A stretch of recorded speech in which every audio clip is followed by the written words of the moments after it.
এক অন্ধ ও বোবা অনাথ মেয়ে কিভাবে বদলে দিতে পারে একজন অচেনা মানুষের জীবন, সেটাই এই মুভিতে তুলে ধরা হয়েছে। গল্পের শুরুতে আমাদের পরিচয় হয় এক ইভেন্ট ম্যানেজার জে শিকের সাথে। অন্যান্য দিনের মতো তিনি তার সহকর্মী ইউনসুকে নিতে গাড়ির মধ্যে অপেক্ষা করছিলেন। তবে আজ ইউনসুর আসতে অস্বাভাবিক দেরি হচ্ছিল। কিছুক্ষণ অপেক্ষা করার পর জে শিক হাসপাতাল থেকে একটি ফোন পান এবং সাথে সাথেই সেখানে ছুটে যান। হাসপাতালে গিয়ে তিনি জানতে পারেন যে ইউনসু একটি দুর্ঘটনায় মারা গেছেন। এই খবর তাকে পুরোপুরি ভেঙে দেয়। একজন পুলিশ অফিসার তাকে জানান যে ইউনসুর কাছে পাওয়া একমাত্র যোগাযোগের নম্বরটি ছিল জে শিকের। অফিসার তাকে জিজ্ঞেস করেন যে তিনি ইউনসুর কোনো আত্মীয় স্বজনের খবর জানেন কিনা যারা তার শেষ কৃত্য সম্পন্ন করতে পারে। জেসিক বুঝতে পারেন যে ইউনসুর পরিবার সম্পর্কে তার কোনো তথ্য নেই, তাই তিনি সন্ধ্যায় তার বাড়িতে গিয়ে উত্তর খোঁজার সিদ্ধান্ত নেন। ইউনসুর বাড়িতে নক করার পর জেসিক দেখেন দরজাটি ইতিমধ্যেই খোলা। তিনি ভেতরে ঢুকে দেখতে পান সবকিছু অগোছালো, জিনিসপত্র চারিদিকে ছড়ানো।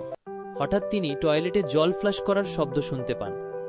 7 বছর বয়সী একটি মেয়ে বাথরুম থেকে বেরিয়ে এসে টেবিলের উপর পড়ে থাকা এক টুকরো পচা রুটি খেতে শুরু করে।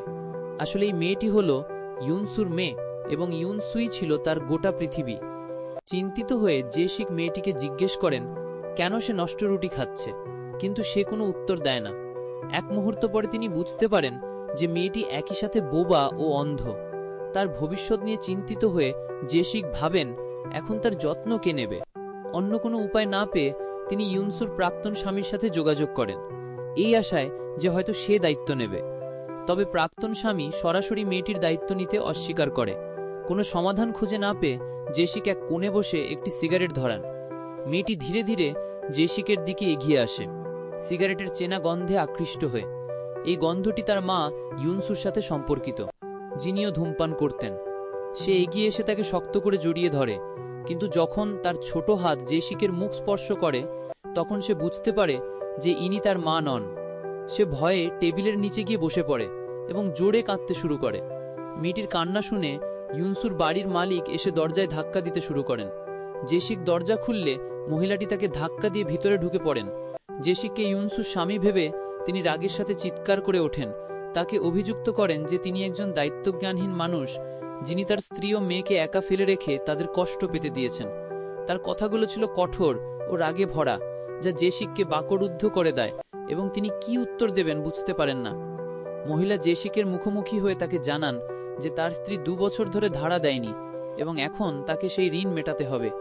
জেসিক অন্য কোনো উপায় না পেয়ে বাড়ির মালিককে ব্যাখ্যা করেন যে ইউনসু মারা গেছেন এবং তার কাছে ভাড়া দেবার মতো কোনো টাকা নেই। এই কথা শুনে বাড়ির মালিক কিছুটা নরম হন এবং তার মনে এক ঝলক সহানুভূতি জাগে। তিনি জেসিককে যত তাড়াতাড়ি সম্ভব ভাড়া পরিশোধ করতে বলেন। চলে যাবার আগে তিনি জেসিককে ইউনের যত্ন নিতে অনুরোধ করেন। তিনি চলে যাবার পর জেসিক ইউনকে ফেলে রেখে নিজের বাড়িতে ফিরে যান। সেখানে গিয়ে তিনি দেখেন যে মাসের পর মাস ভাড়া বকেয়া থাকায় তার বাড়ির মালিক তাকে বাহির করে দিয়েছে। এখন থাকার কোনো জায়গা না থাকায় জেসিক আবার ইউনসুর বাড়িতে ফিরে যাওয়ার সিদ্ধান্ত নেন। ইউনসুর বাড়িতে গিয়ে জেসিক দেখেন ইউন দরজার কাছে জুতো পরীক্ষা করছে যে তার মা ফিরে এসেছেন কিনা। তবে সেখানে একটি অপরিচিত জুতো দেখে সে ভয় পেয়ে যায়। ভয়ে সে চুপচাপ টেবিলের নিচে গিয়ে লুকিয়ে পড়ে। কিছুক্ষণ পর জেসিক নুডলস নিয়ে আসেন, ইউনকে গন্ধ শুকতে দেন এবং তারপর তার সামনে রেখে দেন। সে নুডলস হাতে নিয়ে স্বাদ নেয়, কিন্তু তার তা ভালো লাগে না। হতাশ হয়ে সে আবার টেবিলের নিচে ফিরে যায় এবং সেই বাসি রুটি খেতে থাকে। জেসিক তাকে থামানোর চেষ্টা করেন, কিন্তু যেহেতু ইউন দেখতে পায় না বা ঠিকমতো খাবার বেছে নিতে পারে না, তাই তিনি সমস্ত বাসি রুটি আবর্জনার মধ্যে ফেলে দেন। তারপর যেখানে রুটি ছিল সেই টেবিলের উপর নুডলস রেখে দেন। পরে যখন ইউন রুটির জন্য হাত বাড়ায় সে বুঝতে পারে যে রুটিগুলো এখানে নেই। বিরক্ত আর মন খারাপ হয়ে সে কাঁদতে শুরু করে। অপরাধবোধে জেসিক বাজারে গিয়ে তার জন্য তাজা রুটি কিনে আনেন। তবে তিনি ফিরে আসার আগেই ইউনের মন বদলে যায়। নুডলসের সুগন্ধে আকৃষ্ট হয়ে সে জেসিকের বাটির দিকে এগিয়ে যায় এবং সেখান থেকেই খেতে শুরু করে। পরের দিন বাড়ির মালিক জেসিককে ফোন করে জানান যে কিছু লোক বাড়িটি দেখতে আসছে। এর কিছুক্ষণ পরে বাড়ির মালিক কয়েকজন সমাজকর্মীকে নিয়ে এসে উপস্থিত হন। জানা যায় যে বাড়ির মালিকের আগের পরিদর্শনের সময় ঘরটির অবস্থা খুব খারাপ ছিল, তাই এবার তিনি এটিকে পরিষ্কার করার জন্য সমাজকর্মীদের নিয়ে এসেছেন। যখন বাড়ির মালিক ইউনকে দেখেন তখন তিনি জে-শিককে তাকে গোসল করিয়ে দিতে বলেন। জে-শিক বুঝতে পারেন না কিভাবে তিনি ছোট মেয়েটিকে রাজি করাবেন। অবশেষে তিনি একটি বুদ্ধি বের করেন এবং ইউনকে তার মায়ের একটি সোয়েটারের গন্ধ শুঁকতে দেন এবং আলতো করে তাকে বাথরুমের দিকে নিয়ে যান। তবে ভেতরে ঢোকার পর জে-শিক যখন তাকে গোসল করানোর চেষ্টা করেন তখন ইউন জোরে কাঁদতে শুরু করে। তার কান্না শুনে বাড়ির মালিক বাথরুমে ছুটে যান এবং জে-শিককে বকাবকি করেন। তিনি প্রশ্ন করেন কেমন বাবা তার নিজের মেয়েকে গোসল করাতে জানে না। ব্যাপারটা নিজের হাতে নিয়ে বাড়ির মালিক নিজেই আলতো করে ইউনকে গোসল করিয়ে দেন। সেই রাতে যখন ভারী বৃষ্টি হচ্ছিল, ইউন ধীরে ধীরে নড়ে চড়ে জে-শিকের পাশে শুয়ে পড়ে। জে-শিক শীঘ্রই বুঝতে পারেন যে ইউনের প্রচুর জ্বর। কোনো দ্বিধা না করে তিনি তাকে পিঠে তুলে নিয়ে দ্রুত হাসপাতালে ছুটে যান।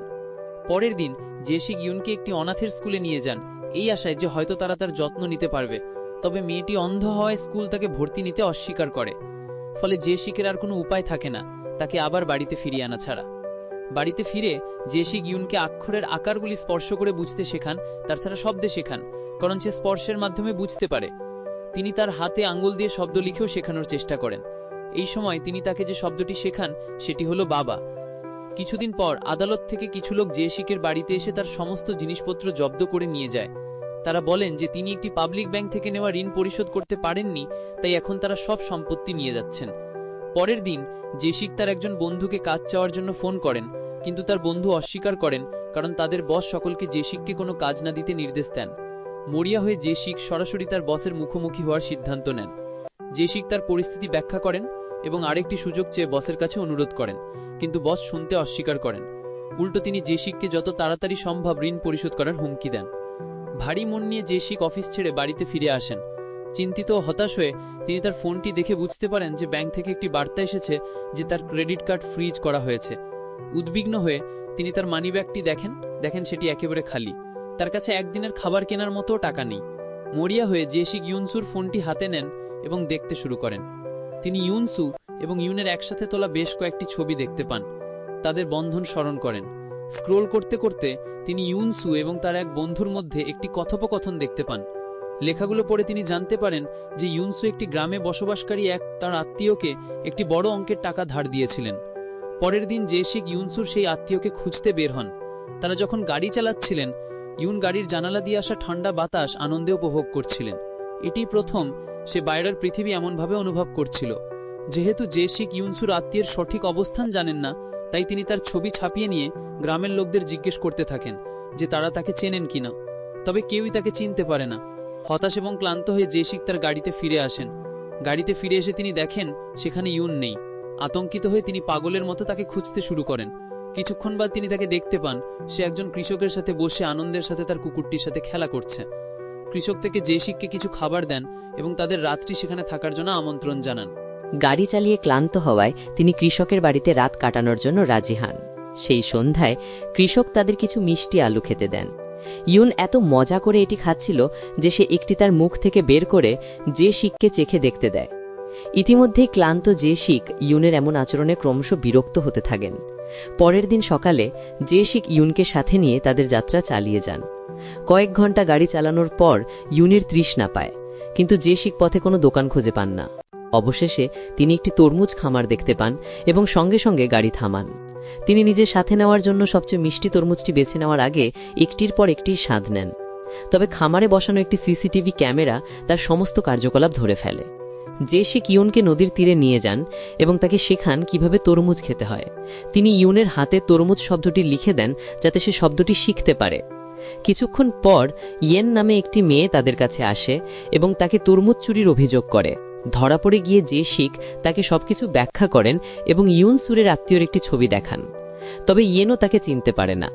কিছুক্ষণ পর জে-শিক তার গাড়িতে বিশ্রাম নেওয়ার সিদ্ধান্ত নেন। এর কিছুক্ষণ পরেই ভারী বৃষ্টি শুরু হয়। বৃষ্টির গন্ধে কৌতূহলী হয়ে ইউন বারবার জে-শিককে বাইরে নিয়ে যেতে ইশারা করতে থাকে। তবে জে-শিক তার ইঙ্গিত উপেক্ষা করে ঘুমানোর চেষ্টা করেন। মন খারাপ ও হতাশ হয়ে ইউন বসে থাকে কারণ সে বৃষ্টি উপভোগ করতে পারছিল না। যখন জে-শিক তার এই দুঃখ দেখতে পান তখন তিনি অপরাধী বোধ করেন। অবশেষে তিনি একটি ছাতা নিয়ে গাড়ি থেকে বেরিয়ে আসেন এবং ইউনকে বাইরে নিয়ে যান। আনন্দে সে বৃষ্টিতে খেলতে থাকে, যা তার জীবনে প্রথমবার বৃষ্টি উপভোগ করার অভিজ্ঞতা। সন্ধ্যায় ইয়েন জেসিকের গাড়িটি তখনও কাছাকাছি দাঁড়িয়ে থাকতে দেখে এবং জেসিক ও ইউন উভয়কেই তার বাড়িতে রাতের খাবারের জন্য আমন্ত্রণ জানায়। খাওয়ার সময় ইউন খাবারটি এত উপভোগ করছিল যে সে এক কামড় মুখ থেকে বের করে জেসিককে চেখে দেখতে দেয়। তার আচরণে মজা পেয়ে ইয়েনের বাবা এটা দেখেন এবং মন্তব্য করেন যে ছোট মেয়েটি অবশ্যই জেসিককে গভীরভাবে ভালোবাসে। তিনি ব্যাখ্যা করেন যে তার নিজের মাও, যিনি দেখতে বা কথা বলতে পারতেন না, তিনিও একই উপায়ে তার ভালোবাসা প্রকাশ করতেন। রাতে জেসিক ও ইউন গাড়িতে ঘুমায়, তবে জেসিক জেগে শুয়ে থাকেন, দুশ্চিন্তায় মগ্ন। তার নিজেরই বেঁচে থাকার মতো যথেষ্ট টাকা নেই, তাহলে তিনি কিভাবে এই মেয়েটির যত্ন নিতে পারেন? পরের দিন সকালে যখন জেসিক ইয়েনের বাড়িতে যান তখন তিনি ইয়েনের বাবাকে কিছু লুকিয়ে রাখতে দেখেন।